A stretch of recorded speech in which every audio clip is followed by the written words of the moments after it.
Hepinize tekrardan merhabalar, hoş geldiniz. Bugün surelerin psikolojisi serimize Serimize devam devam ediyoruz. ediyoruz. Başlıktan da anlayacağınız üzere Duha suresi bugün konumuz. Yine ama sureye geçmeden şu hatırlatma yapalım. Bir İslam alimi veya işte tefsir tarafından sureleri ele almıyoruz.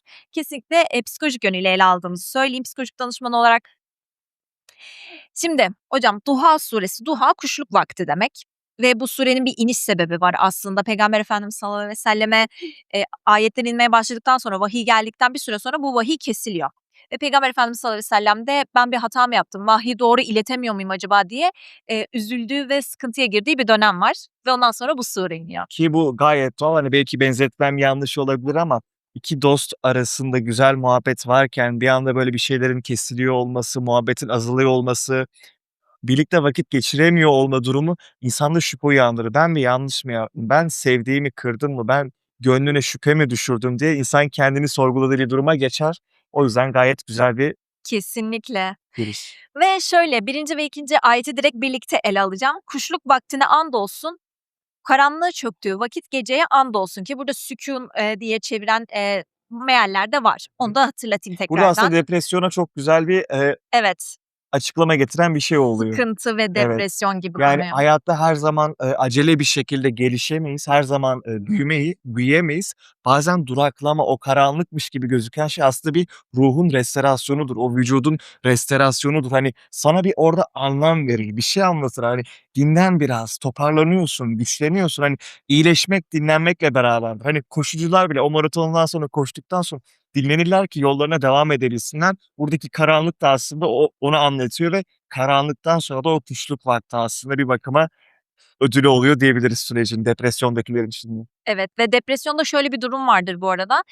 Genelde geleceği yorumlamak konusunda bir kesinti olur yani kişinin zihninde. Umutsuzluk olur. Evet, geleceği göremez aslında tam olarak ve burada bir doğadan örnek vererek aslında hayatın döngüsel olduğunu yani Metafor olarak. karanlık ve aydınlığın birbirini tekrar eden bir şeye dönüştüğünü bu yüzden de tam olarak aslında geleceğe dair bir aydınlık var. Bazen sıkıntı bazen sıkıntıdan çıkma olabilir. Bunu yorumluyoruz Ki aslında bir öyle değil yandan da. midir Gamze hocam? Yani her gecenin bir sabahı vardır. Yani bu Evet. bu da aslında süreçlerin geçici olduğunu bize anımsatır. Bunu unutmayalım. Süreçler geçicidir. Şimdi 3. ayet, hepimizin de bildiği üzere insanı duyduğu an sadece zaten, kendisi, kendi başına zaten Çok güzel iyi gelen bir ayetler bu şey. arada Yani gerçekten. Biz okurken çok etkilendik ve hani "Vay be!" dedik yani. "Vay be!" dedik yani gerçekten. kesinlikle. Bu 3. ayet dediğim gibi kendi başına zaten direkt insana iyi gelen bir ayet bence. Rabbin seni terk etmedi, sana darılmadı. Kendi başına dediğim gibi zaten yeterli. Ama psikolojik derinine birazcık daha inersek, burada şunu fark ediyorum aslında ben. Demin de bahsettiğimiz gibi aslında kişi bazen bu tarz durumlar yaşadığında, işte, tam olarak işler yolunda gitmediğinde, bir şeyler, onun için daha zorlayıcı ilerlediğinde terk edildiğini, "A, ben değersizim o zaman." Kusurluyum, sevilmiyorum ve Evet, özellikle dediğin gibi değersizim. Değersizim algısı çok kötü bir şey. Hiçbir işe yaramıyorum. O zaman ben bir çöp parçasıyım. Ben bir ufacık bir şeyim manası oluşuyor. Ama bu ayette bunun olmadığını görüyoruz. Hayatta bazen arkadaşlar gözden düşebilirsiniz. Bu arada değersiz olmakla gözden düşmek farklı şeylerdir. Değerinizi hiçbir zaman kaybetmezsiniz. Hani bir altın, hani sen para örneğinden örnek göstermiştin. Bazı para birimlerin değeri kaybolabilir ama o aslında değer kaybetmez. Sadece o an gözden düşer. Hani revaçta olmaz bazen bazı şeyler. Hayatta da bazen kendimizi revaçta hissetmeyebiliriz. O anlar gözden düşeriz ama değerimizden bir şey kaybetmeyiz. Burada buna yani değiniyor olması çok güzel bir şey aslında. Gizli mesaj. evet, yani bu surenin, gizli verdiği bir mesaj da şu: Evet, ben seninle o an iletişime geçmedim. Ben sana vahiy göndermedim ama seni her an görüyordum. Her an farkındaydım. Sıkıntını da, seni terk ettiğimi zannediyordum ama ben seni hiç terk etmedim. O an seninle iletişime geçmemiş olmam seni terk ettiğim anlamına da gelmiyor. Çünkü biz hâlihazırda vahiy alan kişiler de değiliz ama biliyoruz ki her an Allah bizimle. Her an bizi görüyor. Evet, bizimle belki birebir iletişim şu an kurmuyor ama görüyorum. Sıkıntını görüyorum. Seni terk ettiğimi düşündüğünü zannediyorsun. Onu da görüyorum. Yani seni görüyorum manası orada o kadar var ki. Bu da bence surenin genel olarak verdiği gizli Ve mesajlardan biri. şöyle bir durum var. O 3. ayetteki, hani, inananlar için şöyle bir güçlü bir boyut da var. Hayatta bazen sizleri birileri terk etmiş, kusurlu bulmuş, sevmiyormuş gibi olabilir ama en üst varlık sizi, hani, hiçbir zaman terk etmiyor, kusurlu bulmuyor, sevmeme gibi bir durumu yok. Bu da ait olma sürecinde kişiye çok güzel büyük bir kaynak veriyor aslında. Kaynakların kıymetini unutmayalım arkadaşlar. ayetlerin bilişsel çarpıtma dediğimiz bir durum var ya. Bir arkadaşımız bizimle de işte bunu günlük yaşantıya uyarlarsak bir arkadaşımız bizimle o sıralar çok iletişime geçmiyorsa hemen şöyle oldu böyle oldu beni kesin sevmiyor Akılcı falan olmayan inançlar. genele yayarız o Evet. durumu. Ama aslında belki hiç öyle bir durum yok. Burada da bunu hatırlatan çok güzel bir mesaj Sadece var. ilişkinin belki dinlenmesi gerekiyordur. Daha güçlü bir ilişkinin filizlenmesi için. Aslında bitkilerde de bunu yaşarız. Süreç aslında her şey bir süreç. Sürece dâhil. Yani üremede de böyle değil midir hayvanların karnında? Bebek bir anda dünyaya gelmez. Acaba gelecek mi gelmeyecek? Süreç. Olgunlaşır, yavaş yavaş olgunlaşır ve belirli bir süre sonrasında artık o meyve vermeye başlar. Her şeyin bir vakti vardır. 4. ayete geçiyorum. Şimdi bu 4. ayet ve 5. ayet çok güzel hissettiriyor bence 3. ayet kadar. Ben bu arada bu ayetten sonra bir şarkı tavsiyesi de vereceğim. Araya sıkıştıracağım. Şimdi 4. ayet o kadar güzel bir ayet ki. Diyor ki bu arada birçok farklı şekilde, meale çevrilmiş veya anlam ifade ettiği söyleniyor. İşte, muhakkak ki ahiret senin için dünyadan daha hayırlıdır. Bazı çevirilerde muhakkak ki sonrası, şimdiden, hani, şimdikinden sonrası daha hayırlıdır şeklinde çevrilen var. Buradaki manalar da, işte, bazısı ahirete Allah'ın işaret ettiği, bazısı, Peygamber Efendimiz sallallahu aleyhi ve sellem'in peygamberliğinin ilk döneminin sonraki döneminin ilk döneminden daha hayırlı ve Bu daha güzel İslam olacağını alimlerinin söylüyor. ilgilenebileceği bir şey. Evet, Evet. öyle de yorumlayanlar var. Biz burada o yüzden ikisini de mana olarak alacağız. Evet. Çünkü ikisi de benim için güzel bir, pencere açtı yani zihnimde. Şöyle diyebilirim ki hocam devam edeyim buradan diyorum. Şöyle diyebilirim ki şimdi ilk öncelikle, bu bende direkt şeyi çağrıştırıyor. Ümitsizliğe öncelikle kapılma ve olayları anlık yorumlama. Biz bazen danışma oturumlarında da bunu konuşuruz. Yani kişi bazen geldiği o olayı anlık ve zamanın içerisinde değerlendirir. Ama bunun bir geleceği de var veya, o olay tek başına bir, anlam ifade etmeyebilir. Geneliyle bir anlam ifade edebilir. Ayrıca, felaketleştirmemek, bunu da çok güzel anlatıyor. Yani şu an var olan durumu felaketleştirme çünkü daha hiçbir şey bitmiş değil. Sonrası da var bunun, yaşamaya devam ediyorsun. Maç 90 dakika arkadaşlar. Gerçekten maç 90 dakika. Hani hayatın içinden de bunun örneklerini birçok defa yaşayabilirsiniz. Bu ancak sizi tüketir. Birazcık bazen aklımızı ve mantığımızı kullanmak gerekiyor. Hayatta bir ödüle ulaşırken 2 tane süreç vardır. Bir süreçten tat alma süreci vardır. Bir de süreçten acı çekerek sürece vardır. Eğer o sürece varacağınıza inanıyorsanız birazcık tat almaya da bakmak gerekiyor. Yani hayatı o fırsatlara gebe bırakmak gerekiyor. Yani fırsatlara açık olmak gerekiyor. Yani Can Beden'den çıkmayınca demiş Barış Manço şarkısında. Hani dinlemek isteyen arkadaşlarım tekrardan açıp dinlesinler. Can Beden'den çıkmayınca umut kesilmez. Hayatta hala devam ediyor. Maç 90 dakika. Neyin ne olacağını bilemezsiniz. Yani yaşamaya devam edin. Devam ediyor yani. Ve bence dediğim gibi her iki anlamını da alınca çok güzel anlam çıkıyor. Yani, sonrası öncesinden hayırlıdır veya ahiret dünyadan hayırlıdır. Hangi manayı alırsanız alın çok güzel bir anlam çıkıyor. Ve burada şeye de, dikkat çekiyor bence. Sadece dünya değil, ahireti de var. Sadece dünya nimeti olarak, şey yaptığında bazen kendini kötü hissedebilirsin. Ama dünyada da, ahirette de bunun nimetini alabileceğini düşünmek mesela seni genişletiyor.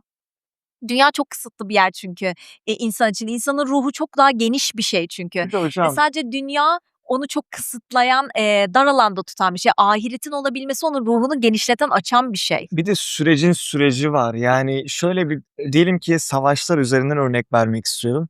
Bir savaşı kaybetmek var. Bir savaşı hezimetle, yıpranarak, daha çok böyle parça parça olarak kaybetmek var. Daha birçok savaşa çıkacaksınız. Yani hayatınızda bir savaşta kaybettiniz diye diğer savaşlarda kaybedeceksiniz diye bir şey yok. Ünlü liderler, ünlü komutanlar hiç savaş kaybetmedi mi? Hepsi kaybetti.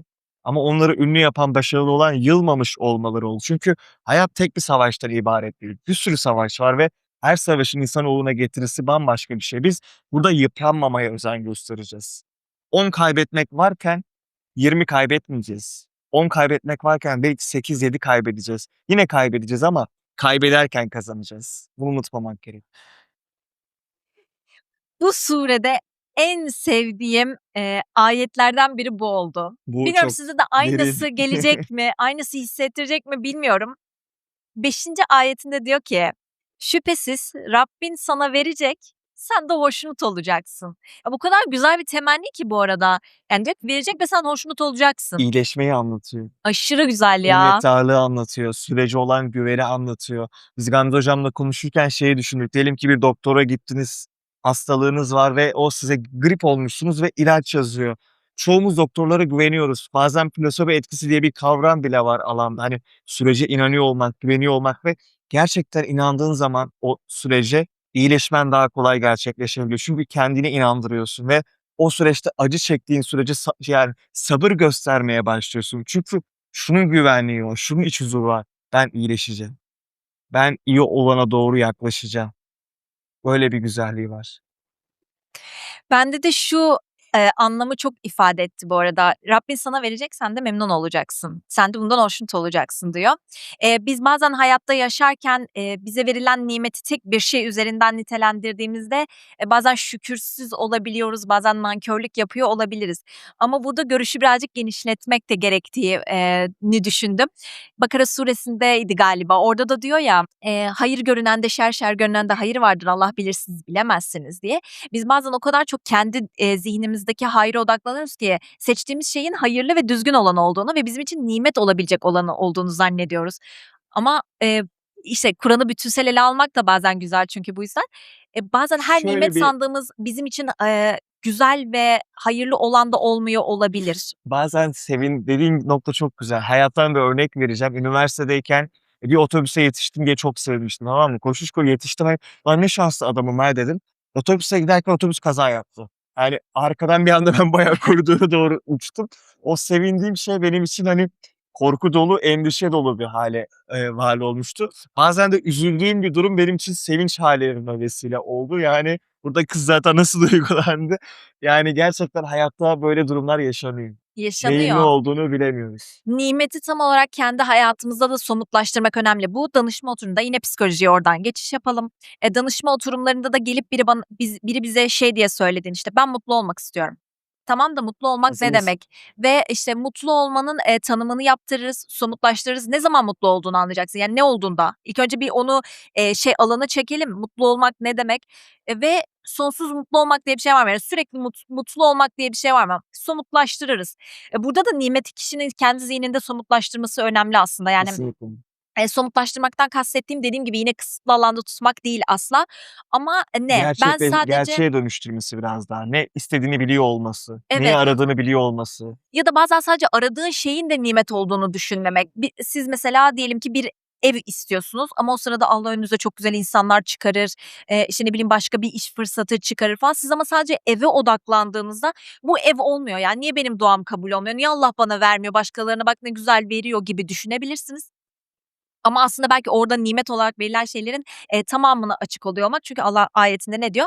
Verecek ve bu, biz inanıyoruz ki yani sadece Kur'an'da söylenen şey, Peygamber Efendimiz'e değil, hepimize söylenen bir şey. Yani sana verecek ve sen de memnun olacaksın. Demek ki memnun olacağımız şeyleri aslında bize veriyor ve bize en iyi tanıyan da o olduğu için. O zaman oradaki bakış açısını birazcık genişletmek ve açmak gerekiyor aslında. Şimdi sıradaki ayete geçiyorum. Sıralı şekilde bunları incelemiş Evet. olacağız. 6, 7 ve 8. Evet, 6, 7, 8'i birlikte ele Evet. alacağımız için hepsini okuyacağım. Seni yetim bulup da barındırmadı mı? Seni yolunu kaybetmiş olarak bulup da yola iletmedi mi? Seni ihtiyaç halinde bulup da zengin etmedi mi? Direkt Hatırla diyor. evet, direkt şükür kavramı. İlk önce benim aklımda ilk bu canlanıyor direkt. Hani şükür. Bak bu nimetlere eriştin çünkü sen geçmişte. Geçmişi hatırlatıyor ve oradan bir güven veriyor yine Allah diyor ki hani geçmişe bak ben sana bu nimetleri verdim. Demek ki vermeye devam edeceğim. Bir önceki şeydeki olduğu gibi sana verecek. Sen de memnun olacaksın çünkü bak geçmişte de verdi.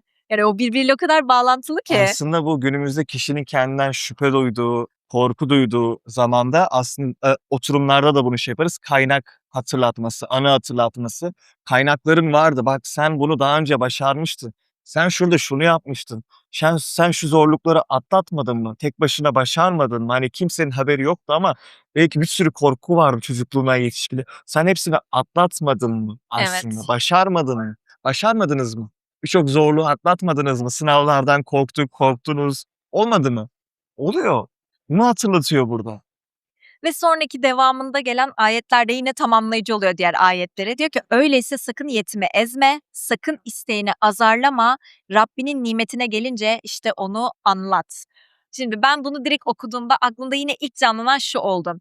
Aslında bizler için o kadar güzel bir hatırlatıcı ki bazen fakir olan bir kişi zenginliğe eriştiğinde fakir olan halini unutur ve işte üstencil bakmaya başlar. İşte ben başardım, şuralara geldim falan ya da bazen bunu şeylerde yaşarız. Değerlerini de kaybetmeye başlar aslında. Evet, Kimliğini de kaybetmeye başlar ve bu aslında bir kayboluş diyebiliriz. bazen bunu kuşak farkında da yaşarız işte. Kişi büyür, yaşlanır birazcık da yaş olgunluğuna erişir ve gençleri işte eleştirmeye başlar. Şöyle gençler var böyle. Sen gençken seni de eleştiriyorlardı aslında. Evet. Burada benim direkt aklıma o yüzden bu geldi direkt. Yani Allah aslında şeyi hatırlatarak bize bak sen de buradaydın ve şu an buraya geldin, sana nimet verdim. Bunları unutma ki sen de şu an bu durumda olanlara yardım edebil. Kibre kapılma çünkü sen de oradaydın bir zaman. Buna o kadar güzel bir yani şey getiriyor ki hani kibre kapılmadan yardıma ihtiyaç olana sen de yardım et. Sen de çünkü bir gün yardıma ihtiyaç duyuyordun. O kadar güzel bir anlamı var ki böyle zihinde. Anlatıyor burada. Kurban rolünden çık, iyileştirici rolüne geç ve davranışsal boyutlara geçerek anılarını tazele. Aslında burada maksat birazcık daha anıları tazelemek, yardımcı rolüne geçiyor olmak. Benden bize geç diyor yani. Tek başına hani bir doktor hani doktor kendini iyileştirmiyor. Hastalarına yardımcı oluyor ki görevini ihya edebilsin, bir değer taşıyabilsin, anılarını tazelesin. Ben bunları biliyorum. Kendi kimliğini unutmasın. Hani kaybolmamak dedik ya. Kendi kimliğini unutmasın. Ne olduğunu unutmasın. Maksat aslında birazcık da bu. Ne olduğunu unutmamak. Ne işe yaradığını unutmamak. Neye değdiğini unutmamak bazen de bence. O yüzden ben bu boyutunda sevdiğimi söyleyebilirim. Aslında 9, 10, 11 diye bunu da ele aldık ya. 11'deki mana da çok güzel. Rabbinin nimetlerini gelince işte onları anlat demesi aslında. Tabii ki de burada bu arada Arapça derinliğine inerseniz siz çok güzel şeyler erişebilirsiniz. Biz araştırırken çok güzel Evet. manaları görüyoruz çünkü. Ama o kısımlarına girmeyelim çünkü dediğimiz gibi böyle bir Alanımız Arapça dışına şey kayabilir. kısmı Evet. bizde yok. Ama şunu söyleyebilirim ki buradaki mana birazcık da şu anlama geldiğini öğrendim. Nimeti anlatmak taze bir şekilde yani olmuş geçmiş bir şeyi anlatmak manasındaki kelime kullanılmamış aslında orada. Hazır, taze, şu an oluyormuş gibi o nimeti anlat ve bu da şeye anlık bir şekilde kişinin zihninde sürekli o nimetlerin olması ne? Şu an mesela şey var işte şükür defteri tutmak gibi şeyler de var ya önerilir bazen de. Aslında bu gibi yani zihninde her an bunları anlat, şu an oluyormuş gibi, şu an sahipmişsin gibi o şükür edebileceğin şeyleri her an aklında tut ve bunları anlat ki insanlara da şey de hani ben de zor durumdaydım. Bazen bu zor duruma düşebilirsiniz ama sonra beni Rabbim kurtardı. Siz de kurtulabilirsiniz o durumdan. Bu sizi yine o durumun içerisinde tutmuyor. Yani bir kurtuluş var. Bazen insan çünkü çaresiz hisseder hayatta. Ve psikolojide de bence çalışıldığında yine insanı zorlayabilecek duygu diyeyim. Tabii ki. Zorlayabilecek duygulardan biri de aslında çaresiz hissetmektir. Çünkü kişi o durumdan çok kurtulamayacağını ve hiçbir yardımın ona gelmeyeceğini Acıyı düşünür. katlar. Fazla fazla katlar acıyı. Evet. Bu yüzden de burada çaresizliği de elden alıyor aslında birinin sana kendine verilmiş nimeti anlatması. Ki burada böbürlenerek veya işte bak ben o nerelere geldim gibi bir anlatış asla yok. Yine onu dediğim gibi Arapça manalarına indiğince siz çok güzel bulursunuz. Ama burada anlatılma şekli bak zorluktan sonra bir çıkış oldu bana sana da bu çıkış gelecektir. Muhakkak kendini çaresiz veya çözümsüz gibi hissetme. Sana yardım mutlaka ulaşacaktır Rabbinden gibi bir hatırlatma aslında. Bu sure de bayağı güzel manalar açıldı. Biz muhakkak yine eksik kaldık. Siz yorumlarda da tamamlayın. Muhakkak çok daha derin anlamları vardır hiç kimsenin bilmediği. Kıssalarla bizi destekleyin lütfen. Çok güzel yorumlarınız var. Lütfen desteklemeyi unutmayın. Araştırmaya sizler de devam edin. Hani bizlerin göremediği gerçekten noktalar vardır. Bu şekilde güzel bir şekilde bu seriyi devam ettirelim. Bizler de öğreniyoruz. Dediğimiz gibi bizler de envanterimize bir şeyler katıyoruz. Bizler de gerçekten konuşurken ve çekerken ekstra mutluluk duyuyoruz. Umarım sizler de izlerken aynı şeyleri yaşıyorsunuzdur. Evet. Ve bu sureden hemen sonra inen İnşirah suresinde de olduğu gibi oradan da bir hatırlatma yaparak Tabii ki. tekrardan böyle sona doğru bağlayayım. Orada da İnşirah suresinde de bir ayet var ya her zorlukla beraber bir kolaylık vardır. Bunu da unutmayalım. Kendimizi sık sık hatırlatalım. Zorlukla beraber bir kolaylık vardır muhakkak. Her şeyin bir sonu vardır. Her şeyin bir başlangıcı olduğu gibi. Bunu da unutmayın. Kendinize iyi bakın. Kendinize iyi bakın. Sağlıcakla kalın. Bizleri unutmayın. Başka Görüşürüz. videolarda görüşmek dileğiyle. Hoşça kalın.